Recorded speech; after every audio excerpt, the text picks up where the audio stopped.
ये कहानी है भारत माता के बेटे पोरस की। जब मैसेडोनिया का शाह अलेक्जेंडर भारत आया, तब हुआ भारत का महायुद्ध।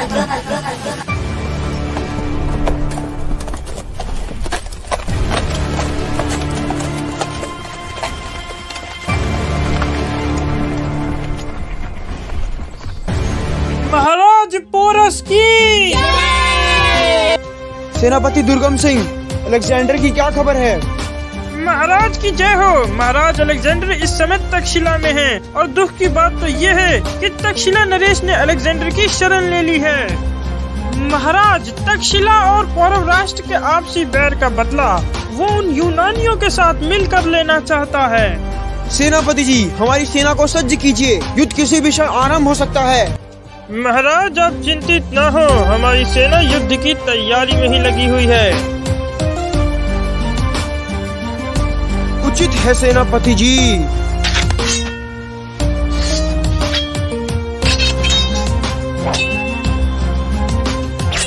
शाह अलेक्जेंडर की जय।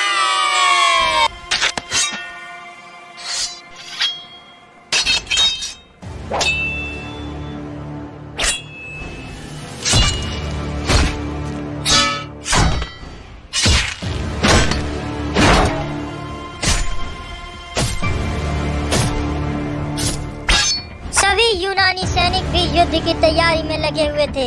इधर अलेक्जेंडर का सेनापति इफेस्टियन मुख्य सेनापतियों के साथ युद्ध पर चर्चा कर रहा था।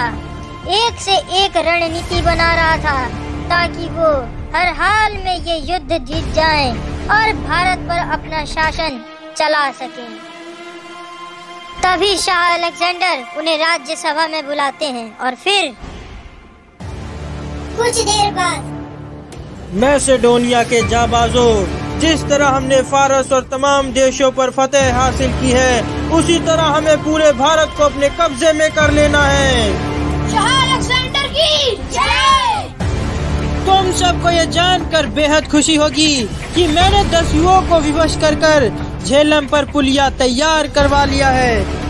हम युद्ध के लिए कल सुबह ही महल से निकल जाएंगे और उस पुलिये की मदद से हम झेलम को पार करके उस पोरस को शिकस्त देंगे। अब भारत पर भी हम ही राज करेंगे और हमें जीतने से अब कोई नहीं रोक सकता। शाह अलेक्जेंडर की जय। शाह अलेक्जेंडर की जय। अगले दिन अलेक्जेंडर अपनी सेना के साथ युद्ध के लिए रवाना हो जाता है।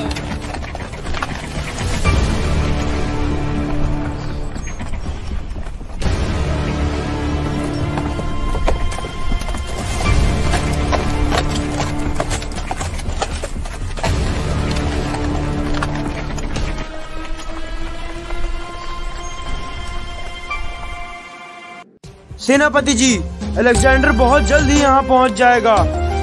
हम सेना के साथ रणभूमि की ओर प्रस्थान कर रहे हैं और हमने जो सेना में खास चीज भर्ती की है, युद्ध आरंभ होते ही आप उसे लेकर रणभूमि में पहुँच जाइएगा।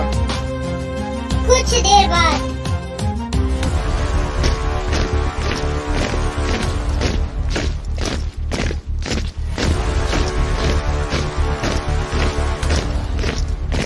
अलेक्जेंडर की सेना रणभूमि में पहुंच चुकी थी और इधर महाराज पोरस भी अपनी सेना के साथ रणभूमि में पहुंच चुके थे।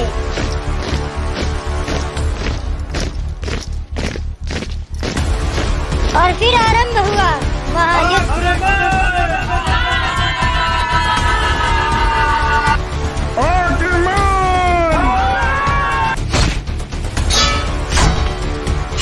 और फिर युद्ध का परिणाम कुछ इस प्रकार हुआ जिसकी अलेक्जेंडर ने कभी कल्पना भी नहीं की होगी। महाराज पोरस की सेना अलेक्जेंडर की सेना पर भारी पड़ रही थी। अलेक्जेंडर की सेना ने कभी हाथी नहीं देखा था, इस कारण उनकी रणनीति पूरी तरह से उथल पुथल हो गई।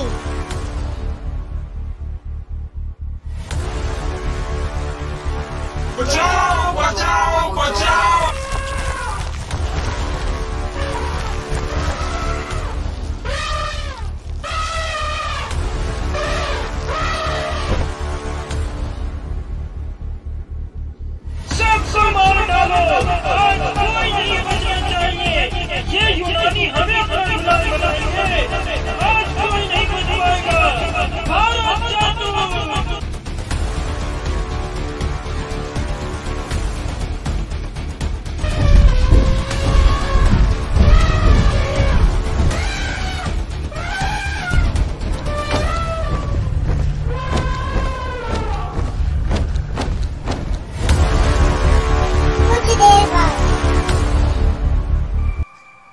अलेक्जेंडर अब ये युद्ध हार चुका था और अब यूनानियों को समझ आ गया था कि भारत में अलेक्जेंडर से भी बड़ा कोई योद्धा है जिसका नाम पोरस है।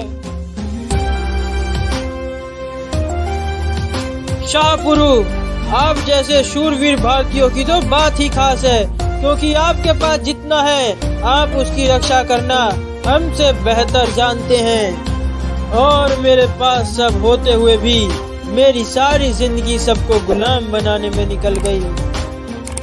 शाह पोरस, मैंने बहुत से शाहों को देखा, लेकिन तुम्हारे जैसे अद्भुत शाह मुझे आज तक नहीं मिला, जिसने मुझ पर रणभूमि में भी जीत हासिल की हो और यहाँ अपने महल में अतिथि सत्कार के भाव से बुलाकर मेरे दिल को भी जीत लिया हो।